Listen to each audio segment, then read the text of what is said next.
Seguimos avanzando. Senapred decretó emergencia comunal en Arica debido a la crisis migratoria que se vive en la frontera con Perú. ¿Qué permite esta medida? Lo conversamos a esta hora con el delegado presidencial de Arica y Parinacota, Ricardo Sanzana. ¿Cómo está, delegado? Muy buen día.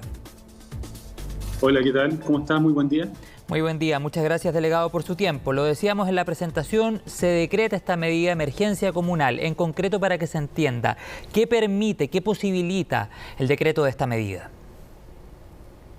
Bueno, lo hemos hecho de esa manera a propósito de la coordinación que tenemos en uno de los puntos que nos preocupa de esta crisis migratoria, y tiene que ver básicamente con hacernos cargo de la situación humanitaria. Recordar que en este espacio hemos tenido un promedio aproximado de 150 personas, ¿cierto?, que han estado yendo y viniendo, ¿no? Y por lo tanto, en ese espacio en donde encontramos niños, niñas y adolescentes, encontramos adultos mayores, mujeres embarazadas, naturalmente que como Estado también tenemos que hacernos cargo de lo que significa en lo humanitario, de estar en un espacio que la verdad es bastante inhóspito como para poder pasar el día e incluso la noche. Hay algunos que han estado en ese espacio, ¿cierto?, pernoctando. Entonces, lo que nos permite este decreto de emergencia por parte de Senapred es disponer de recursos para poder atender algunas de las necesidades básicas, como por ejemplo el suministro de agua, como por ejemplo la contratación de baños químicos para poder instalar en ese espacio, y también para la alimentación. Por lo tanto, era necesario de esa manera para evitar, ¿cierto?, que se nos genere, por ejemplo, una crisis sanitaria en ese espacio. O sea, en el fondo permite que se liberen recursos, plata para solventar estas necesidades básicas que usted nos detallaba recién. Ahora, delegado, quisiera preguntarle, o más bien quisiera pedirle que nos actualice la situación a esta hora de la mañana en la frontera con las últimas informaciones que han ido surgiendo y si tiene la cifra aproximada de cuántas personas están varadas a esta hora de la mañana. Bueno, tenemos al día de hoy aproximadamente 200 personas en ese espacio, en un promedio. Y lo que tenemos entonces es que son de distintas nacionalidades, venezolanos, haitianos, también tenemos personas colombianas y chilenos también. Usted preguntará por qué chilenos varados ahí. Bueno, son hijos de migrantes que han nacido en nuestro país, tienen nuestra nacionalidad, por lo tanto también tenemos que considerarlo en ese mismo sentido. Y está hoy día la situación bastante más tranquila, sin embargo esto va cambiando en el transcurso del día a propósito de esta ansiedad que se va generando y algún grado de desesperación de quienes quieren cruzar hacia Perú, porque hay que decirlo, esta situación se produce a propósito de personas que desean volver a su país, quieren dejar el nuestro, están con esa decisión tomada, y por lo tanto se instalan en un espacio que para ellos genera una mayor presión a Perú. Y también entendemos que efectivamente Perú tiene que tomar los resguardos de su frontera tal cual lo hemos hecho nosotros también como país, en donde hemos generado resguardos de seguridad en el paso fronterizo. Y eso ha generado entonces la exigencia de mayores requisitos o los requisitos legales para poder ingresar al país. Claro, y finalmente se termina generando, lo hemos visto durante las últimas semanas, delegado, esta especie de limbo donde las personas quedan al medio. Por una parte no se les permite el ingreso a Perú, pero tampoco hay una solución concreta. Entonces, en ese aspecto han surgido alternativas que se ponen sobre la mesa, como por ejemplo un corredor humanitario. Y sobre eso quisiera preguntarle, porque yo sé que ha habido algunos encuentros entre las autoridades y durante esta jornada también se va a llevar adelante otro, pero quisiera preguntarle con la información por lo menos con que se cuenta a esta hora de la mañana. ¿Es el corredor humanitario la solución más próxima o que se maneja con mayores posibilidades para poder entregar en definitiva una respuesta a estos migrantes? Bueno, es la solución más óptima, yo diría. Yo creo que en eso hay concordancia por todos, en el sentido de que lo que tenemos acá hoy día es un fenómeno migratorio distinto al del ingreso, ¿no? Sí. Donde las personas venían saliendo desde Venezuela y buscaban algún país donde quedarse y por lo tanto se disgregaban en los distintos países. Hoy día lo que tenemos es el fenómeno inverso, en donde la mayor cantidad de personas que está... Perdón, ¿sí? Sí, pero solo para complementar la respuesta que usted entregaba recién, me decía que el corredor humanitario es la solución más óptima, ¿terrestre o aéreo? Sí. Cualquiera de las dos. Yo creo que ninguna de las dos opciones hay que... ¿Dónde hay más voluntades, cree usted? O sea, lo que pasa es que la solución terrestre es una vía más económica, involucra, sí, a más países, por supuesto, claro. Porque en esto, si el bus saliera desde Chile, tenemos que contar también con la venia de Perú, de Colombia, de Ecuador, ¿cierto? Y la llegada próxima a Venezuela. Sin embargo, el corredor aéreo implica solamente el aterrizaje de un avión en nuestro país y luego desde ahí con salida y destino hacia Venezuela. Por lo tanto, es bastante más fácil en cuanto a las voluntades que hay que concordar.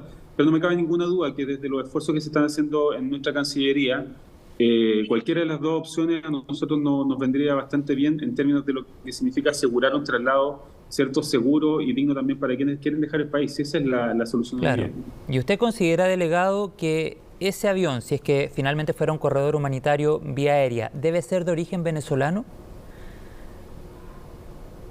Mire, la verdad es que también ese es un punto que pasa a ser un detalle, ¿no? Yo creo que en definitiva las formalidades desde el punto de vista de lo que significa el traslado aéreo corre por un riel distinto que es más bien desde el punto de vista de las formalidades aéreas, ¿cierto? Para hacer. Esto podría ser un avión chileno, podría ser un avión venezolano, podrían ser aviones vinculados también a la Fuerza Aérea. No lo sé, la verdad es que más allá de aquella situación, lo que tenemos que constatar es que hay una voluntad de entender de que efectivamente hay personas saliendo del país y por lo tanto, si el medio de transporte va a ser el aéreo, tenemos que ponernos de acuerdo en cuál es la fórmula. Si ese es un avión venezolano comercial, por ejemplo, bueno, habrá que ver cuáles son las condiciones para que un avión venezolano comercial aterrice en nuestro aeropuerto y luego pueda despegar también sin ningún inconveniente. Sí, claro, es que se lo preguntaba, ponía más bien el tema sobre la mesa porque ha habido ciertos cuestionamientos a una declaración que surge desde Venezuela, cuando dicen, por ejemplo, que una alternativa para poder ayudar a todos estos migrantes que están en la frontera norte de nuestro país es utilizar aviones de Conviasa. Sabemos la investigación que hay detrás, estos eventuales vínculos con organismos terroristas. Bueno, ha habido una investigación sobre ese tema y ha habido reacciones también de parlamentarios chilenos que dicen no, que no venga un avión de Conviasa, que sea a través de aviones de la Fuerza Aérea Chilena. Por eso le preguntaba si da lo mismo o no, en definitiva, si es con aviones de origen venezolano y particularmente de Conviasa, que ha generado, como ya le decía, varios cuestionamientos y reacciones, delegado.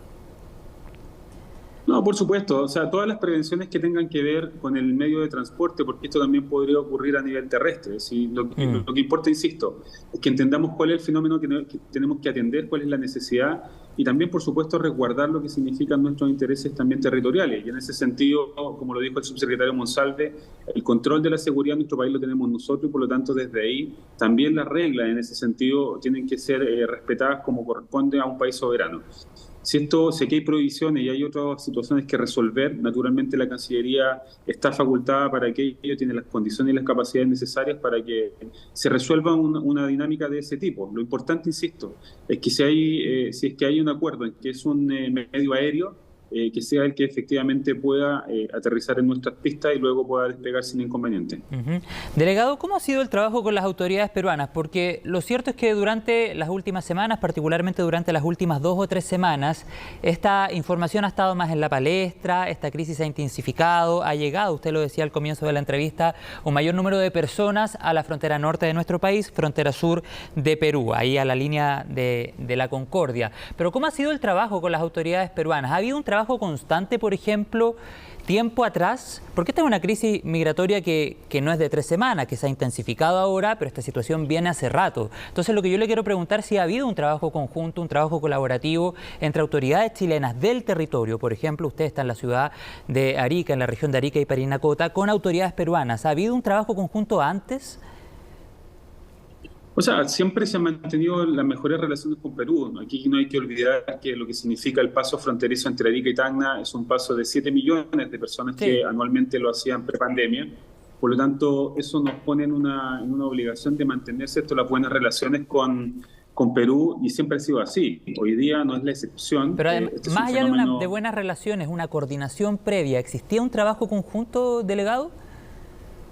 Siempre han habido coordinaciones, sí, con Perú siempre han habido coordinaciones. Ya, o sea, de manera anterior al menos a la contingencia que se está llevando a cabo ahora, porque pareciera que no dieron abasto esas coordinaciones, porque finalmente, bueno, la situación que hemos visto no ha sido la deseada. Lo que pasa es que hay que entender que, insisto, el fenómeno migratorio cambia, hoy día es a la inversa. Entonces, cuando nosotros llegamos al gobierno nos encontramos con las fronteras cerradas, ¿cierto? Y con una migración desordenada.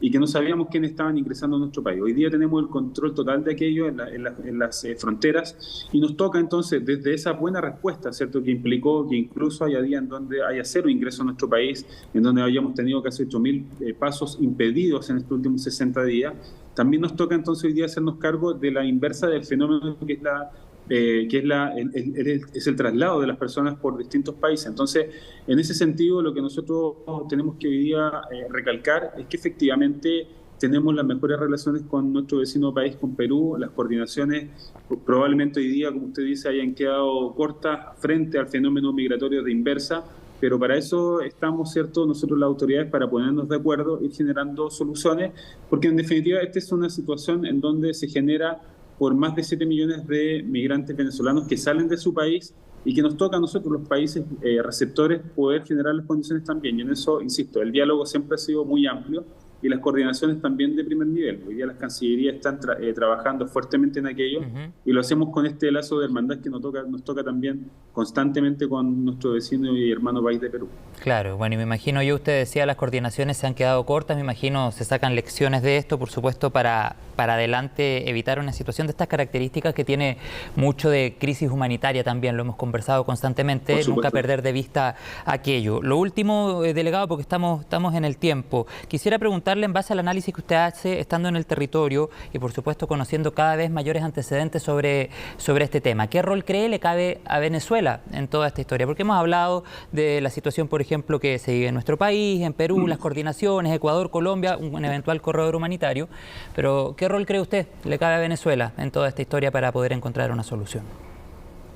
Bueno, esencial, porque en definitiva lo que aquí podemos ponernos de acuerdo nosotros entre todos los países para generar un corredor humanitario requiere también la respuesta del país de destino, ¿cierto? Porque si no hay esa respuesta, naturalmente fracasan todos los intentos y todas las buenas coordinaciones que podamos tener en los demás países frente a la devuelta de las personas que están yéndose hacia Venezuela. Y en ese sentido nosotros hemos tenido hasta ahora una buena respuesta. Ya llevamos 2 semanas en donde se ha trabajado los fines de semana por parte de la embajada venezolana en nuestra región, catastrando y entrevistando a sus connacionales. De hecho, ayer estuvo acá con nosotros el embajador de Venezuela haciendo ese trabajo. Hemos dado todas las facilidades, entendemos que nos corresponde para poder generar las condiciones de salida, nos corresponde también ponernos en este espacio. Pero como tú dices, efectivamente aquí Venezuela juega un rol preponderante al momento de poder generar las condiciones para que sus compatriotas puedan volver a su país. Claro, considerando también que el porcentaje mayor de migrantes que están varados en la frontera norte de nuestro país son venezolanos. Muchas gracias, delegado. Claro, porque también hay haitianos, hay colombianos, sí, ecuatorianos, y esa otra parte del traslado también nos corresponde hacernos cargo en cuanto a las coordinaciones. Por supuesto. Bueno, delegado, vamos a quedar en contacto, por supuesto, para seguir actualizando esta información. Que tenga una buena jornada y muchas gracias por su tiempo. Muy amable, que esté muy bien. Chao, delegado.